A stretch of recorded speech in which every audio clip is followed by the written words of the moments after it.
And we live. Fantastic, fantastic. So welcome everybody to Business Casual Basketball. This is going to be episode 109. So glad that you basketball fans decided to take a part of your day to join me, Jerome Knight. Jerome is involved in a lot of stuff over here, man. He is the CEO of JKB Sports. He is a writer for Unwrapped Sports. Sports lover, NFL Twitter, NBA Twitter. He's in that. He's involved. So Jerome stays busy, man. Thank you for having me.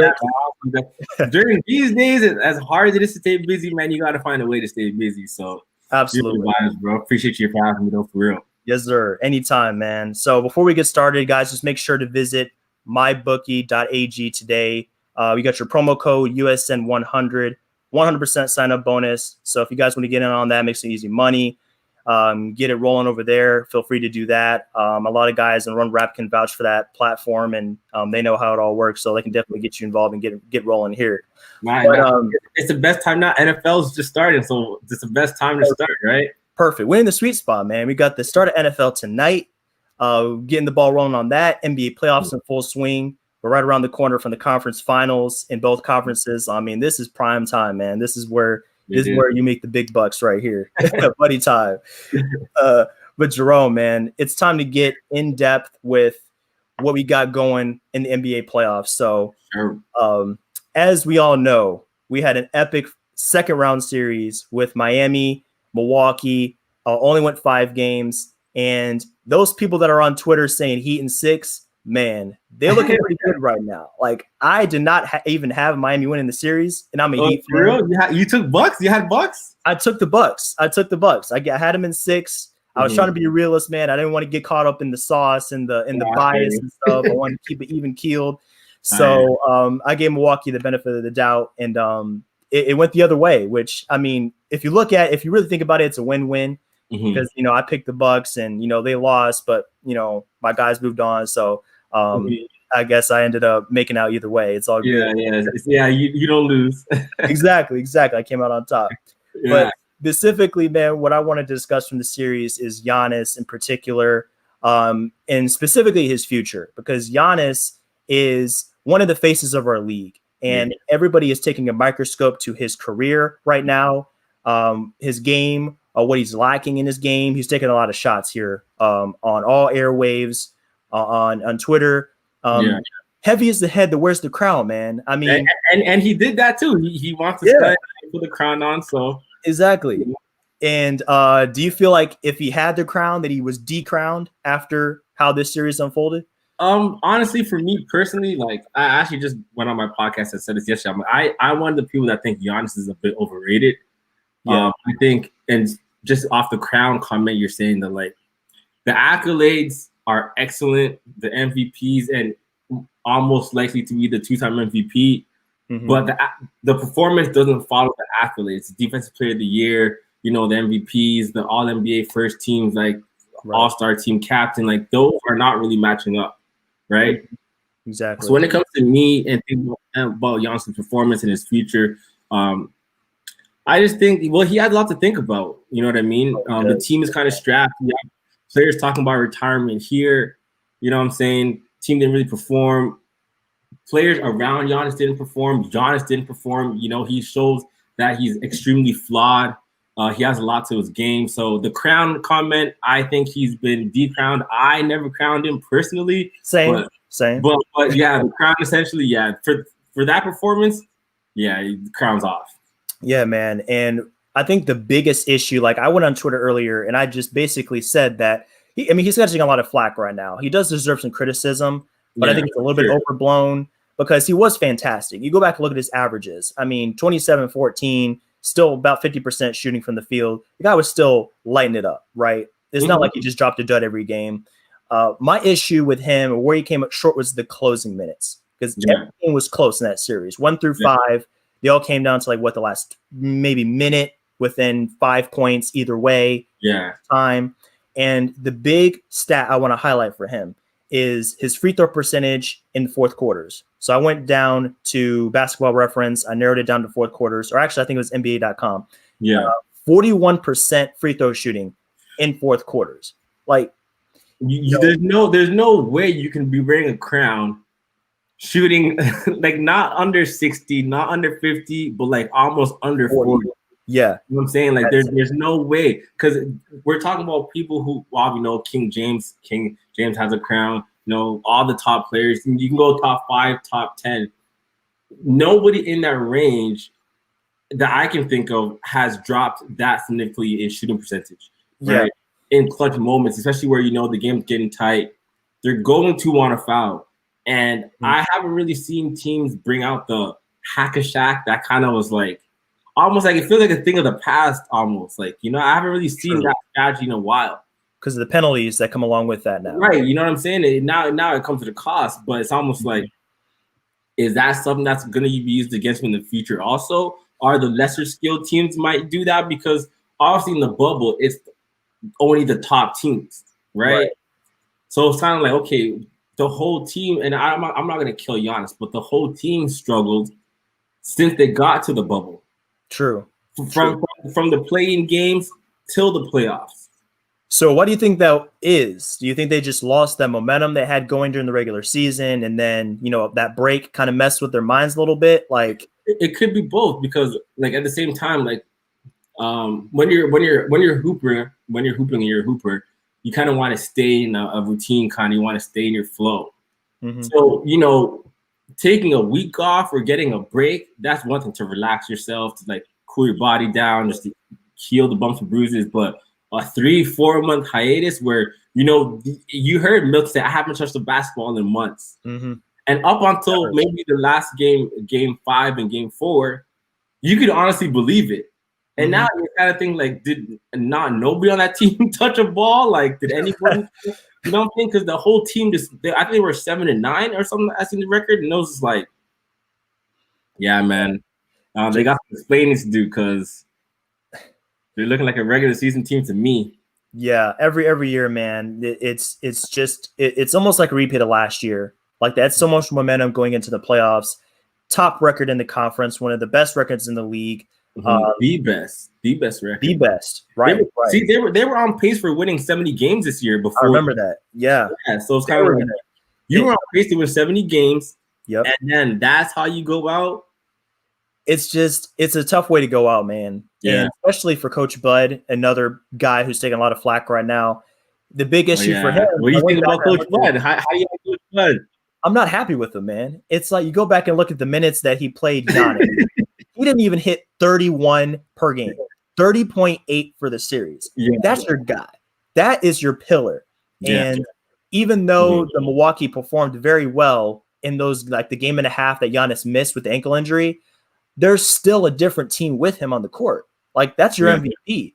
You got to give him opportunities to kind of get out there and do what he does. And when you kind of take him out of the action for that long, because you do the math a little bit, you do some calculations, that's like what, 16, 17 minutes a game that he's not on the court? Yeah. That's a hit, man. That's tough in the playoff series. See, and the thing with that is, like, as much as, because I've never really been too big of a fan of Coach Bud, even in Atlanta. We see him win 60+ games in Atlanta. Yeah, and same deal. Right? So I'm not too big on Coach Bud, because I think that's just Giannis is overpowering, but it's almost like, again, I keep going back to the top players.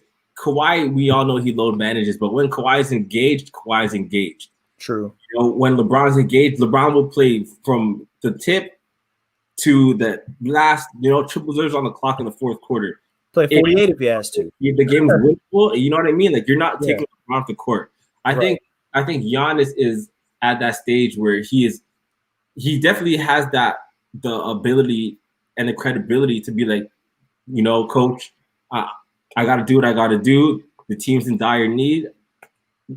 Unless you got 5 fouls and you're about to foul out, you should to stay in the game. And I think Giannis, and everybody says, "Oh, thanks for saving me," but you look at KD, where he's like, "I want to hoop," and maybe it could be the Achilles, and it turned out worst case scenario for KD. So that's almost like a bad example. But you still see KD's like, "Yo, my guys, they need me, so I'm gonna come out." And I don't see Giannis he doesn't proven to me that he's that type of dog yet. So we'll see. I don't want to blame it all on Coach Bud. I think Giannis gets some of it too, but I'm not a big fan of Coach Bud either. He needs to figure something out, or just switch up the mentality. He's got to be willing to make adjustments. You look at Nick Nurse. Last night was a perfect example. He went out there and he played OG and Anunoby at the 5. He plays a box and one defense. He'll play zone. He'll go big. He'll go small. He'll keep just switching things up. And what do you know? It's 3-3. They were down 2-0. They have a chance tomorrow to go out there. And they were 0.5 seconds from being at 0-3, and that probably would have got out, because I don't know if they would have came out from 3-0. Nah, that'd be a wrap. You know what I'm saying? It's a little different, but Nick Nurse obviously is like, you know what? Whatever we're doing is not working. We got to switch it up, because what's at stake? Our season. Because he just looks too cool for school. He's like, yeah, I got Giannis, I'm straight. But it's kind of like, now that the Bucks have come out, and you've probably seen this too. The Bucks have come out and said, hey, he's not at risk for losing his job. He's here for another. But you don't know what's going to happen if the roster is going to be very different. The Bucks is going to be a team that I'm actually looking at crazy next year, because the East is going to be healthy with KD and Kyrie back in Brooklyn with Steve Nash coaching. That might have been the Eastern Conference's year for some fun, because next year is going to be a dogfight. It's going to be a road, man. Yeah, man. People sleeping on the East, it's not a cakewalk. No. Toronto, Boston, Miami. It's not, man. Brooklyn. Yikes, man. Yeah. MVP, that doesn't assure you of anything. No. With all the teams on a tier, the same tier, the same level, it comes down to the small things. The details. The details, exactly. You got to win around the margins. So if you're operating in these games where it's every game is within 5 points in the last 5 minutes every time, you have to perform in very specific circumstances. I don't see that from Coach Bud. I don't see him being ready for particular time. Yeah. He just kind of throws the same strategy regardless of what's going on the court. As we've seen in this series, that's not going to get it done for you. You have to. I get it with D'Antoni, because D'Antoni was a coach where I was like, okay, we all know what kind of offense he runs. He runs and guns. That's his bread and butter. That's how he got money. Great coach. I hear you. But as much as he has downsized, you can see the team 100% buying into the product. Absolutely. You know what I'm saying? Everybody knows James Harden never played defense. But now it's you know what I mean? He is really buckling down, using his hands. And it was before he's just playing the passing lanes. Now he's bodying up. You can't really post him up. You know that size, man. Yeah, he's getting to 20, man. He's sturdy. You can see when a team buys in. And when I look at Milwaukee, I don't know how much they really bought in, or if there's even a system aside from a driving kick. And I think when teams say, "Oh, we have a player and just surround him with shooters," as good as strategy that is, and I'm actually working on a little article to see is that really a good strategy? Because we're seeing all these teams inconsistent. You're not going to hit 100% of your shots, right? So it's every team's almost living and dying by the three with that one person who can get into the paint. Yeah, but that one person who can get in the paint needs to be able to also create. And with Giannis, you're not seeing him being able to. He has no handle. He has no jump shot. So it's if they do lock down on the shooters, wall out. Yeah, form that wall. And we're seeing it 2 times in a row. The playoffs, it's you can get away with that with the bad teams. But with teams with championship aspirations, that's not going to fly. We've seen it with Toronto last year. We've seen it with Miami this year. Same story. The next, 3 in a row, Yeah, it's tough to see that, man. At some point, you got to say, is this really working? Yeah, exactly. That's kind of what carries me into my next question. Is can you really win there? And I want to go back to your comment before about KD, because when I was going through this and I was making some notes, I put in at the bottom of this, is Giannis a KD or is he a Dame Dollar? Is he a Dame Lillard? Dame, he'll ride the wave, man. He'll ride the wave with Portland today. He dies. Yeah. KD, I'm out. This ain't working. I gotta skip town. Which side of the spectrum is he on? I kind of feel like he's gravitating more towards the Damian Lillard side of things. Yeah. From looking at his comments and the way he conducts himself. But KD said the same thing back in OKC in 2011, 2012, 13. He's like, I want to be here for life. This is where I want to be. And what happened there? So I don't know, man. See, for me, I think like because KD, I think has obviously they have accolades. I don't know how much MVPs or if KD. I think he had an MVP before he left. He got an MVP at PC. Yeah, I think it was 14. Right. And then I think when he decided to left, they had made the finals. They arguably had they had Russ, Harden, and KD, right? So I think when KD left, it was a bigger thing, and it was at that point it was just him and Russ. And he's seen, okay, James left, and James is doing his thing. I think that for my career, the best thing for me to do is leave, right? And I think that was a career move more than anything, and that people just thought, okay, like he just jumped on Golden State, but like essentially, who wouldn't want to play in Golden State? You know what I mean? And for the Giannis comparison, Giannis is gonna have to think about it real hard because it's like Melo. Mm-hmm. When Melo went to the Knicks, Melo should have been in Miami when it was Bosh. Instead of Bosh, when it had Wade and Braun, it should have been Melo. But no, he wants to stay with the Knicks, or he wanted more money, didn't want to sacrifice. Stay with the Knicks and ended up taking Bosh. Bosh wasn't the first choice. Mm-hmm. Dame is a guy who is, again, he's gonna have to make a decision too because that roster is essentially like the Bucks roster. It's like you're not getting over the hump with that roster. Yeah. And at this point, Giannis really has to think, okay, what free agent can I get here, or is this team? Do we have an actual chance at winning? He's gonna have to put a lot of work in because it starts and ends with him essentially. Yep. So either he's gonna have to put a lot of work in, get a jump shot, and fix himself. Because at this point, I don't think there's much that Dame can do. Right. Right. I think Dame is. I don't want to say he's capped out as a player, but I don't know what more Dame can do to help Portland.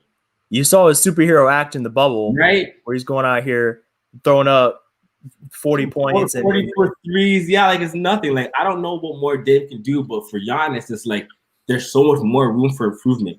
So does he have that confidence in himself to, try again and maybe go for another run? But a 5-year deal, that's a long. That is a long time. Do you go for a 1-and-1 like Braun used to do and go year by year? Do you sign the Supermax? Man, for the second contract, well, really, it's his third now. Mm-hmm. I don't know, man. If they throw that Supermax at him like they're talking about this summer, it's hard to turn down whatever that contract is going to be. $200 million. Yeah, that's $200 million plus. But it's like that's a commitment, and it's like it's huge. It's a huge commitment. But as we've seen in years past, that doesn't necessarily mean you're going to be there for 5 years. Because in this day and age, players have more power than ever before. So if they throw some hints out there, they can force their way out by year 3. And that's what I'm saying. Do you think Giannis is that type of guy? He will be like, hey, man, like, this ain't really work for me. Because essentially that means he's going to take the money and run.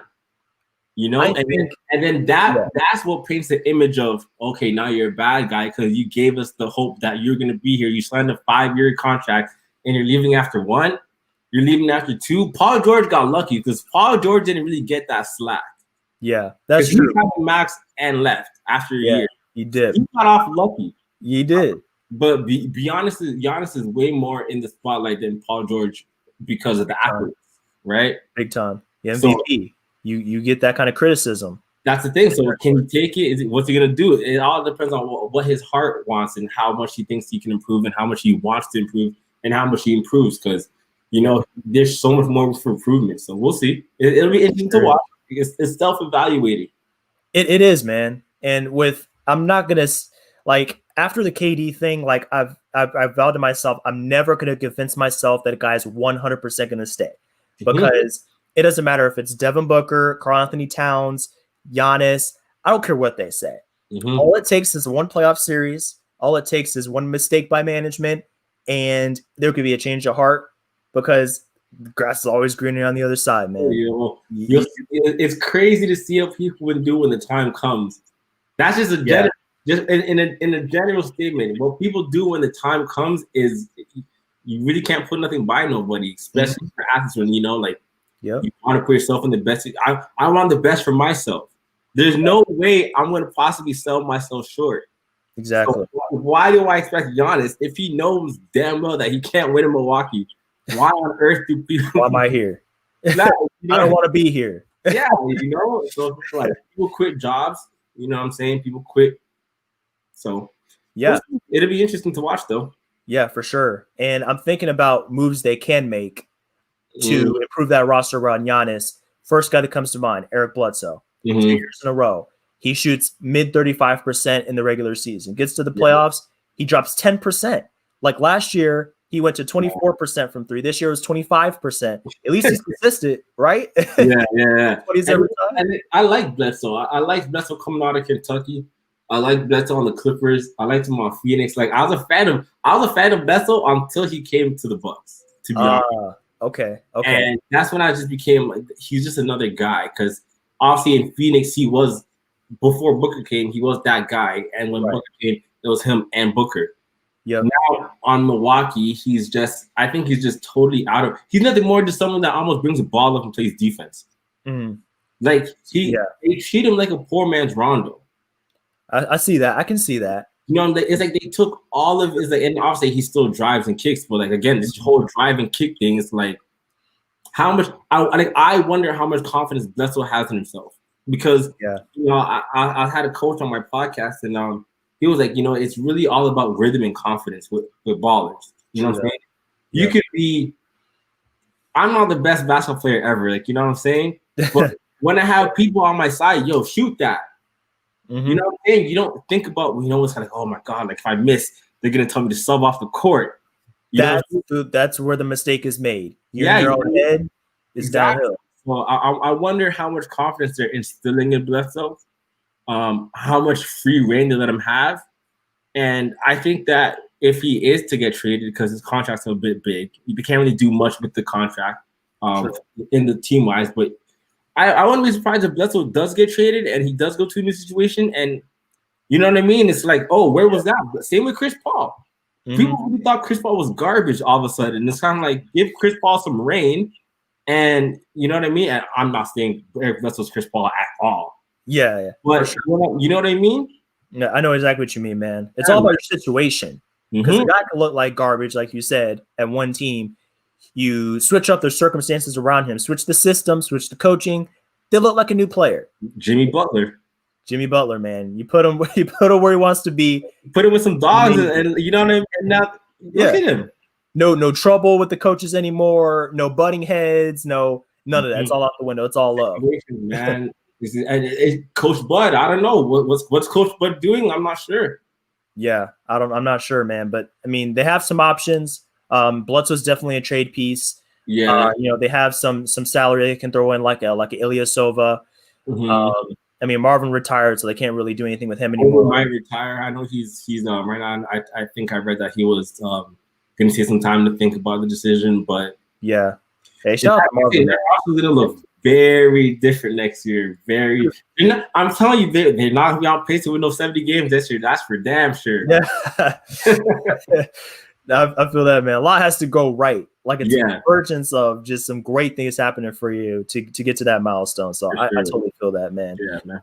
But let's transition to the Western Conference here real quick, man, because we have some series in progress. One that's about wrapped up. One that's still in the thick of things. Which series is wrapped up? Clips, man.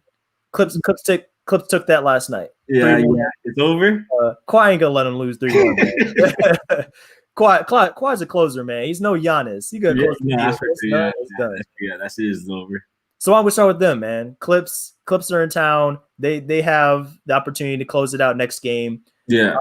Basically, what I wanted to look at is that some things have changed. Milwaukee was one of the big favorites to make the finals, possibly win the finals. That didn't work out. So basically, I wanted to take some stock or just look at where the Lakers and Clips stand now that we're kind of maybe like halfway-ish through the playoffs. Yeah. To see where they stand in regards to their odds of winning a championship.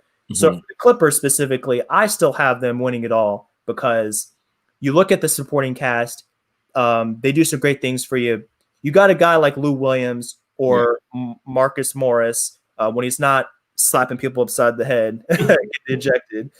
that could go out there and drop 20 for you, 25 any given night. In addition to Paul and Kawhi, and then Kawhi might be the most consistent NBA player in the NBA. 20 points, 5 boards, 5 assists every game. Solid defense, set in stone. Yeah, no, it's good when you have players and like you have that confidence, kind of like you know what people are coming with. Yeah. Same thing with Lakers. You kind of know what they're coming with. You know LeBron's giving you this. You know AD's giving you that. Mm-hmm. You know Kawhi's giving you this. You know Lou Will's going to give you this. You know Paul George is going to give you that. Paul George is one of the guys who like he does have his up and downs, but that team as a whole, you know what I mean? Like they have yet to really flip the switch, and they have yet to be challenged. I would have liked to see them with against Porzingis because they would have had to play with almost essentially with their back against the wall. True. Right? I don't think we've actually seen that. And then again, it's just this round where you're starting to see players really like start to play together. Because before the season, Kawhi was in and out of the lineup, Paul George was in and out of the lineup, Patrick was in and out of the lineup. You know what I mean? They never really played together. Yeah, they couldn't gel. They didn't have time to interact together. They used the Dallas and now the Denver series to kind of like gel. Yeah. So you're seeing, I think, that series is over. It's a wrap. Yeah, because they're finding themselves now. You look at Marcus Morris specifically. Yeah, like when Marcus Morris, like I looked at his numbers prior to the bubble. I mean, the man was awful. Like shooting percentages were in the tank. He didn't look comfortable. He was so used to just being the focal point of the offense in New York. He comes over. He plays with guys that command the ball so much more. Their usage rate is so much higher. Way better players. Yeah, exactly. So it took some time for him to find his place. But now that he's kind of settled in and he can consistently go out there and give you 15, 20 and play some solid defense, just another switchy defender out there, big, strong body. That changes that flips the script for the Clippers now. Yeah. That switch that you're talking about, they're getting there. Like I agree they haven't completely flipped it, but you can tell they're peaking. Yeah, they're getting right. And they know, like they know what's going on. They know what's next. You know what I mean? I think both teams know what's next. And that's why I think Lakers would have got the sweep, in my opinion, but just because of the fact that they had a week off and Houston was coming off of Game 7, they were kind of, as people say, oh, they're tired, they're exhausted, but you're in a rhythm at that point. That's Lakers true. had a week off, it's just hard to focus. Yeah. So I had them losing Game 1, but same thing with Clippers. Clippers lost the game too. So I think at this point now you're seeing, okay, you know what? Like we both teams know what's coming. We kind of expected this all season. It's coming to fruition. Mm-hmm.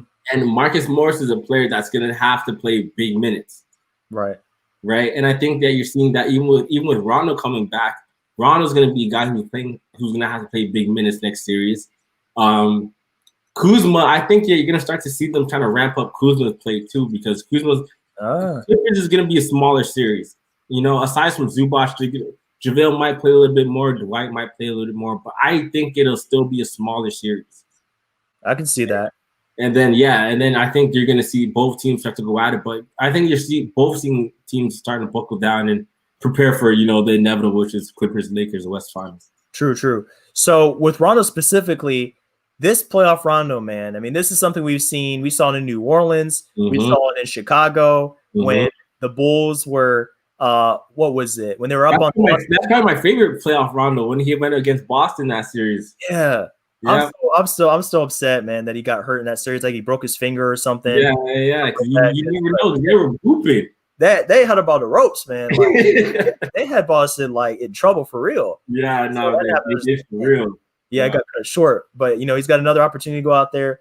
And a lot of us just kind of like dismissed Rondo. I was one of those people. Before he came back from that injury, I was like, you know what is he going to do for him? He can't shoot. He might play a little bit of defense. But what does he do? He goes out here, knocks out like 4 or 5 threes. So I'm like, all right, man, you got it. Not bad. Sorry I doubted you. Yeah, my playoff Rondo's real, man. And I didn't really think he had it anymore. I thought after the injury, because this is, I think, the second year he. I believe he hurt his thumb early in the season or like last year. He did. Yeah, it's something with his hands, real frail fingers. I don't know what. He needs to like play some ice and like get his fingers up. But yeah, it's just the injuries. Then I'm like, you know what? He's gonna come back. I don't know how much he's gonna practice. Like, is he quarantining? What's going on? Is there gonna be a spot for him? Because I really thought Dion Waiters were gonna be utilized more. I thought Caruso was gonna have a little bit more of an important role, but Rondo came right back into a slot, and it's like he didn't miss a beat. And now it's the playoffs. I think that he knows this is his best shot at a championship, especially with these Lakers. Yeah, I think the rest of the league is starting to catch up. I don't know how much if the Lakers are going to be able to hold off teams again for a full season next year, or at least be a favorite. I think they're no longer the favorite after this year. So I think that, Rondo is a veteran. I know my state. I know my age. I know where my career is going. And if this is going to be it for me, at least in terms of like real championship aspirations, I got to go all out. So I think that's what you're seeing with me right now. Yeah, we have some comments here during our podcast, and it's this is exactly what we've been talking about. Rondo's a vet. He's got a ring. Mm-hmm. He's been here before. That championship mindset, man, it makes a world of difference. It does. And he knows who he is as a player. I mean, he's been around for a long time, man. We're talking like his 13th, 14th season now. Yeah, he's been around. Yeah, he's been around the block. So I mean, he knows exactly what to do when he's on the court. He's not out here to waste time. He's still got them hands, man. I think wasn't it like I don't know if it was game 3, but didn't he have like a 4-steal game? I think maybe like game 2. Rondo's quick with his hands, man. Like he's always obviously we all know he's been a great defender pretty much his whole career. I just think he probably lost a step. Players are much quicker now. He can't really do anything, but he still got the hands. Westbrook's loose with the ball. Yeah. So, aside from Westbrook or Harden, no one can really create. So this is a perfect stage for Rondo to get like his feet wet. For sure. Because you're playing a Houston team that I think he has a lot of prime opportunities to kind of showcase what he can still do out there. Mm-hmm. He's not going to go against a freaking Paul George or Kawhi or Marcus Morris that's just going to, find him in the post and back him down, because the Rockets, it's not what they do. Yeah. It's a pace and space we were talking about earlier, drive and kick. Mm-hmm. So he kind of pick his spots on defense, not be exposed quite to that extent. Mm-hmm. And just get in there and wreak havoc, man. That's what Rondo does best. He's just a pest. No, he does. He's a little pest, low key. But and I like Rondo. I hope he gets a good chance at winning, man. He deserves to go out with a bang. Yeah, he's been one of those just like smart, just great, like solid veterans for many years now. And it has me thinking. So Rondo has been very good for them since his return. And you mentioned Kuz earlier with his impact, much improved defensively, which I think some people haven't really noticed so far. Yeah. That presents the question, who is the Lakers' third best player? Is it solidified? Does it change? I feel like it changes. Like KCP had a few games in there where he was playing. No, it ain't him. It ain't KCP. I feel that because, if he has 20 points and 5 threes one game, what's he going to do the next game? Have not 20 points, 5 threes. Yeah. So it's definitely not KCP. So I mean, at least not consistently. So what I was thinking is maybe it's KCP one game, maybe it's Rondo in the next game, maybe it's Kuz. Maybe Danny Green finds that finals magic. What's up with Danny Green, man? That man, I remember 2013, he could not miss against 2013 is 2020. Ever since, it's just he's not the same guy. So I was you know what? And even when it's funny because I'll be on Twitter and I've seen Raptors fans say, "Oh my God, Danny Green! When Danny Green retires, he's gonna come back to Toronto." I'm like, what did he do here? Yeah. Green hasn't been good since he left the Spurs. Literally. Yeah. And even then, the last couple of years, he wasn't really saying much. And before that finals with where he hit a record amount of threes for the time being. Yep. I remember very well. Oh, yes. that was bad. I was like, is he ever going to miss? Golly. But nah, he's he's just slow. I think the league caught up to him really quick. I think that he's being highlighted as this knockdown shooter. Like, he can shoot. I'm sure if you leave him in the gym, he's gonna get more than half those shots in. You know what I mean? Definitely. But he just, I don't know. I can't put my finger on it. He just doesn't have it anymore. And like, I think that because he's on the Lakers and because it's Bron passing him the ball, the LA light is different. Like, you know what I'm saying? Like, these are shots that, like, you know, you may hit, you may not, but or it's almost like, yo, Danny Green hit that. Brown passes the ball, and that goes back to the pressure. It's kind of like, you know what I mean? When you have players that pass the ball, it's like, yeah, man, you missed. Don't even worry about it. We good. And then you have guys pass the ball and you missed it. And it's like, all right, you're not. Now I'm looking you off. You about to be on the bench. Yeah, like, you know what I'm saying? You out. You had your chance. So it could be a lot of things, but Danny Green needs to find out. He's gonna need it for the next series, because I think even now you're seeing it, but next series when he's gonna have to guard, you know, guys like Kawhi, and he's probably gonna be left open a little bit because you're gonna have to pick your choice, pick your poison with, you know, the 80 post. We have to double team, so there's gonna be open shots next series. So I like to see him get going this series, so next series he has a rhythm, because if he stinks it up next series. It's going to be a problem. Big problem.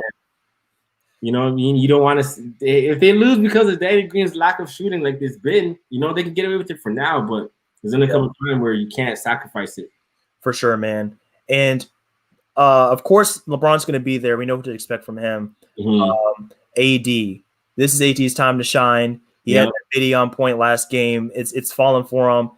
He has no problem getting a shot off. I mean, 6'10" with those arms, and Houston doesn't have – they have some defenders. They have some fairly lengthy guys, but no one can really bother his shot. I'm getting shades of like KD. You think when KD just wants to pull up, he's going to pull up. He doesn't even see your hand. He doesn't see you in the vicinity. So with AD kind of rediscovering that jumper of his, that mid-range game, like I really hope that's sustainable, and I think it's somewhat sustainable just because he's always been a solid shooter, at least from mid. Like the threes, kind of like, you know. If you the threes, mid-range is the game. For sure. That little face-up, you know. That's going to change a lot for him because, you know, you go to the next series and as big and physical as he is, the Clippers have guys to throw at him that can match that physicality, match a lot of his size. So he's not going to be able to just like, you know, ram his paint consistently. So that's an important facet of his game. Next series is going to be interesting because I wonder what the match is going to be, because I think in the regular season we saw Paul George go up against AD. Yep. I like that matchup. Right now we're seeing PJ Tucker go up against AD, where AD has the quickness advantage. I don't know if he's going to have the quickness advantage next series. So you're going to see if he's going to back down Paul George, play this back to the basket. And that's what I was saying with Danny Green, because if AD does try to post up Paul George, you're going to get the double. And then you have to find an open guy. So I think as long as Lakers are able to knock down shots and play at a high clip, they'll be okay. But it's going to be AD finding the guy, because they're going to be able to – obviously, LeBron will always get his. You know what I mean? LeBron will always get his. Definitely. At the same time, they're going to neutralize LeBron and put the pressure on AD. So it's going to be interesting to see what AD does. Yeah. I mean, that's the game plan that's probably going to give you the best chance of success when you force Anthony Davis to make quick decisions. That's one part of his game where he struggles a little bit because he's comfortable operating one-on-one, especially if he has that size advantage in the post. But you present him with the situation where he has to kick out of a double team or something like that. He has to make quick reads. Like, he's not a natural facilitator. No. Like, I know he played some. It was a little. He's not that, because he did play guard in high school, but like. But he's just not a natural facilitator. Not as a big. No, you're right. So that's definitely a part of his game you can exploit, and it definitely gives you a chance for success. I think that's what the Clippers are going to target. You know, if that ends up happening, they go against each other here. But going back to the Clippers for a second, I mean, they have so many pieces that they can rely on from night to night, which is why I give them the edge of the Lakers, just because they have that bench. They have that consistency across the roster. So who is that guy? Because I look at them as having a bench mob. You have 2 6 men of the year. What a blessing that is off the bench. Lou and Trez, huge contributors off the bench. Reggie Jackson, a former like legit starting point guard off your bench, huge blessing.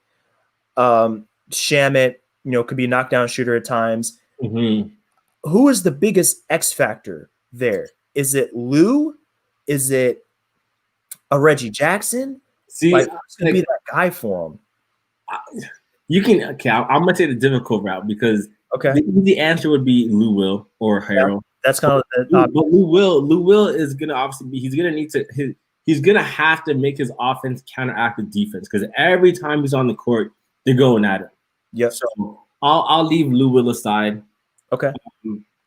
I think Shamit, honestly, because I think Shamit, he plays good enough defense where he's playable in the series. Right. He's a good enough shooter where, again, he's playable in the series. So he's somebody that I think both. And of course, you're always going to want ball handlers. So I can see why Reggie would be playing. Right. But I think Shamit is going to be a key because if he can come in and play solid defense, run around, switch, and hit the open shot, it might be one of those Danny Green type of performances where he just catches fire at the right time. True. And just comes in and just stroke, and be that thorn in the Lakers' side because he might be the forgotten guy. Because when you have Kawhi cooking, Paul George cooking, you got to watch for the pick and roll. You have Lou Will, and that can be your small lineup. It'd be what? What did I just say? Lou Will. Yep. Lou, Kawhi, Paul George, and Harold. Yep. If that's your small five, Shamit would be the one guy that you feel like you could leave. So if he can come in and do what, like an 2013 Danny Green did, that could really kill the Lakers. So true. If I have my guy, my X factor, not the easy route, I go Shamit. I like that. And the way I think about Shamit is, he could definitely have like a Danny Green type performance, but let's not forget last season before he was traded, he was under JJ Redick. Like he was learning from one of the best off-ball movers and shooters in the league, and I think he picked up some of that insight. Definitely, a guy like JJ that's done it at a high level for a long time. So I look at him as like JJ Redick, like 2.0. Yeah, 2.0. Because he's been there and you see what JJ does. So he's that makes a lot of sense. I honestly totally forgot about that they were there together. Yeah, I know Philly's looking at that like, dang. They could really use him.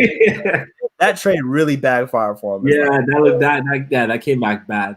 That's exactly who he needed, man. Like, where is he at when you need him?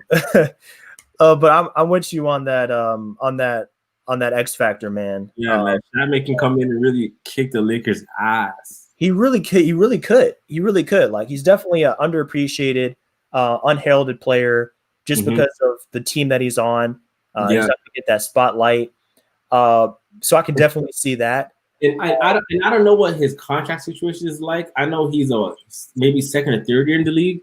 Yeah. Off the top, I have no clue what his contract is. But let's just say this is a contract year, or shooters are always going to be in high demand. So as good as he does in this playoffs, teams are going to start coming to look for people. Who could we get? Everybody wants a piece of the championship squad. We see it off sports. So, hey, maybe if Shamit available, can we find a way to throw money at Shamit where, because shooters are going to be in super high demand in the offseason and coming up. So true that. We'll see. So we'll see how he performs. Yeah, I think they're going to be safe on that front for now because Shamit, I believe, is a second-year player. So he's still under his rookie contract. So they have 2 more years of team control after this one, which is very nice because they're definitely going to have a lot of money flowing through that. Yeah, so he's safe. Trez and Marcus Morris. They're going to have their hands full. So it's nice that they can kind of put Shamit on the back burner for a little bit, and then they can focus on some of their other guys. Someone else that's going to get paid when he comes up, like the Clippers. I feel bad for Steve Ballmer. He's got a lot. I don't feel bad for him. He's good. He got it. But it's definitely gonna hurt. Yeah. Because don't forget about Zubac. Ivica Zubac. My guy Shane Young on Twitter always he doesn't hesitate to let people know how good Zubac is. Like he covers the Clippers consistently. So he's seen Zubac in action and he knows what he brings to the table as a starting center. not just some throw in, not just some big body that runs around. Like good hands, good touch. He is solid. Zubac is solid. Yeah, like I like what he brings to the table, and he's perfect for that team. He gives them the situation is perfect. Situation is perfect for him. He don't got to worry about too much. Yep. Go in, grab your rebounds, hustle. You run the floor, you'll get the ball. Face defense, brim protect, and he's solid. That's what he's in the perfect situation. I think sometimes players get caught up in, okay, I can make money, I can go here, I can leave here and do what, but sometimes people leave good situations and end up in worse situations. That's true.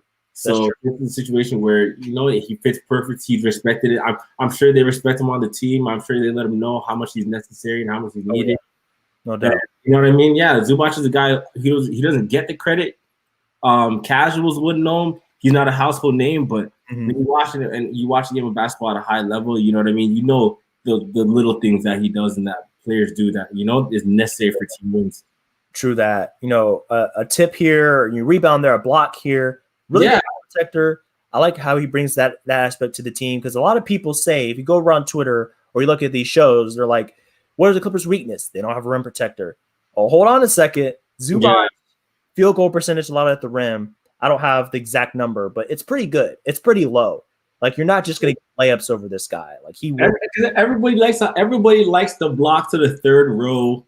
You know what I mean? Yeah. Everybody likes that. Sometimes it's just, he handles business different. Those European guys don't come in and make a lot of noise usually. Exactly. It's not always going to be Jokic is play, nice.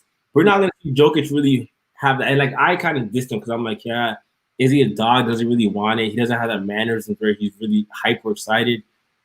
But Zubac is the guy who comes in and he just does his business. But that's that whole Clipper squad. Besides Pat Bev, nobody really talks. Harrell's he does his thing, but nobody really talks. Kawhi doesn't say much at all. Doc Rivers, that team's probably just let's handle business and let's get in and get out and go home. That's right. And they know what to do. I mean, a lot of veterans on that team, a lot of guys that have been in the league 5, 6, 8, 10 years. So that's a huge benefit for Doc Rivers. You don't have to go in there and constantly coach these guys. Like, come on, guys. He knows that these guys are going to go out and perform. I remember, I think it was not this last game against the Nuggets. I think it was whatever game that was. Was that game 3 of the Nuggets series, or I think it was the game they lost. Okay, but I know that Denver was going on a run, and I think it was like a 10-0 run or a 12-0 run. He didn't call a timeout. Like, you watch him on the sideline, he's just sitting there, hands crossed, just looking, because he knows his team is going to adjust themselves. They have that maturity about them. They have the experience to kind of go out there and do what's necessary. And that's huge for a team like this. And that's why I think that that combined with their depth and everything else allows them to have the best chance to win a championship. So you said Clippers are going to win. You have Clippers, right? Over who? We'll get there. Over who? I had said Milwaukee. Before they got bounced. I said Philly before Ben got hurt, so I feel you. I'm bandwagoning too. Yo, we both took some L's, man. Like, our brackets are busted. Like, I had Miami low key at the beginning, because as soon as they got Iggy and Crowder, because Iggy's my guy, I'm a Golden State guy. So when they got Iggy, I'm like, okay, let's go eat. And then now you're seeing them. Miami's they're getting good matchups. Yeah, that's very true. Good matchups. So very true. That's what it's about sometimes. Like, you end up on the right side of the bracket. Sometimes you can't win a championship without good skill and some luck, yo.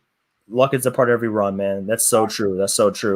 But I think we about covered it, man. I think going through Giannis's future, Lakers, Clippers, it just reinforces the fact that, like, this bubble, as different as it's been, has been a huge success. What do you think about the bubble, man? Let me ask you that. What do you think about the bubble? Oh my gosh, you liking it? I am liking it. There are times where I notice the lack of fans, and I really miss having the fans just going wild after like a crazy 3-pointer or something like that. Could you imagine fans in attendance for that game last night? Raps. Yeah, because where would it have been? It would have been in Boston, because Game 7 would be it would have been See, Well, don't tell Boston fans that because they would have been like home court game 6. TD Garden would have been, the top would have blown off the whole right? It would have been gone. That would have been awesome. I'm checking my timeline to see all Celtics fans tomorrow because those guys went from 0.5 seconds for a potential sweep to being. This happened Tatum's rookie year with Boston when they faced the Cleveland with Braun. Cleveland, yep. They were up 3-2, yep. and they came back and lost. Yep. So I'm like, here we go again. Now you start talking, is it youth, or do they just have enough to get it done? And mind you, they're missing Hayward, another good veteran player. That's true. Yeah. So I'll say that for later. I ain't gonna hate on the Celtics. Okay. It's all good, man. Yeah. But unless you got anything else, man, I think we're ready to wrap up. I'm good. We good. Nice. Sorry again for your guys. I know you would love to see Golden State in this scenario, in this bubble environment. Let me ask you that. Do you think, like, how weird is it? Like, we're missing one of the most fun teams with Golden State, and I just feel like the playoffs, as good as the bubble has been in terms of like just having basketball.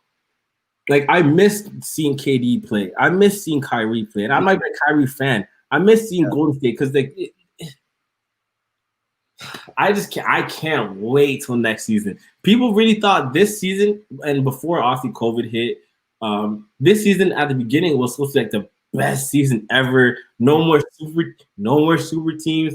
It's it's Kawhi and Paul George, LeBron and AD, duos, Clay. It was just duos. There wasn't a super team, and I think the season was not even close to being as good as it could have been. But I think going into next year, if there's fans in the stands with a healthy Brooklyn team, with a healthy Golden State team, player movement, what happens, I think next season is going to be like a really good season also. But that's just I'm hurting though. It ain't the same. I'm hurting. Hey, it's just a gap year, man. Y'all be back. Yeah, we resting. It's a gap year. Because I got a buddy that's Warriors fan, and I was sitting right there with them through all those finals runs, and I saw it all happen. So honestly, I ain't mad, man. I ain't heard that all. I'm like, yeah, y'all go take that year off. You had like 5 years. You're at the finals. You'll be all right. Go home and cuddle with those championships. Yeah. We holding those. We holding those. Yes, sir. Yeah, for sure. Appreciate you having me, though, man. For sure, it was fun. Jerome, it was fantastic having you on, man. I've been seeing you throwing out those hot takes and jumping on Instagram and keeping us entertained and informed, man. So I knew it would be a good time having you on. And it's been great, man. But before we wrap up, why don't you go ahead and let the listeners know where we can find you? I know this is streaming on Twitter, but where you at? What you working on? What's next? Yeah, honestly, I'm cooling, man. NFL's back on now, so basketball's winding down, so it's dope. It's unseen. Like, I'm never used to obviously having like going from NBA to NFL, so it's like I'm really gonna be jumping from the Lakers Houston game to the Texans and the Chiefs game. It's like, it's crazy. So I'm gonna be doing NFL breakdowns on Instagram. You can follow me. My Instagram handle is JKB Sports. You see it right there. My Twitter handle. I tweet outlandish stuff. Hope y'all interact. That's JKB Sports Pod. I write. I do my podcast. I'm in a barbershop now, so I just give it a little aesthetics. Have fun, man. That's it. But nice. I'll be here wilding out. Yes, sir. I see you, man. On the toes. I appreciate that. We definitely need that, sports fans. But for business casual fans, if you're watching on Twitter, you can go ahead and follow us at BC Basketball 2. That's where we throw out our takes and we keep people informed. Instagram is going to be at it's also BC Basketball 2 on Instagram. Website is bcbasketball.info. That's where we throw out some blogs and things like that. So we have some stuff in the works coming at you. But thanks again, everybody, for joining us, whether it's on live or you're watching us or listening later. Great to have you on. Hope you enjoyed the playoffs here. Hope you enjoyed the content. And if you're listening, Apple Podcasts, feel free to leave us a review, subscribe. We'd love to have you. We'll be back again here next week with some more takes and more NBA analysis. For sure. Let's do our love. Yes, sir. Yes, sir. We'll be back real soon, guys. So have a good one, and we'll see you next time.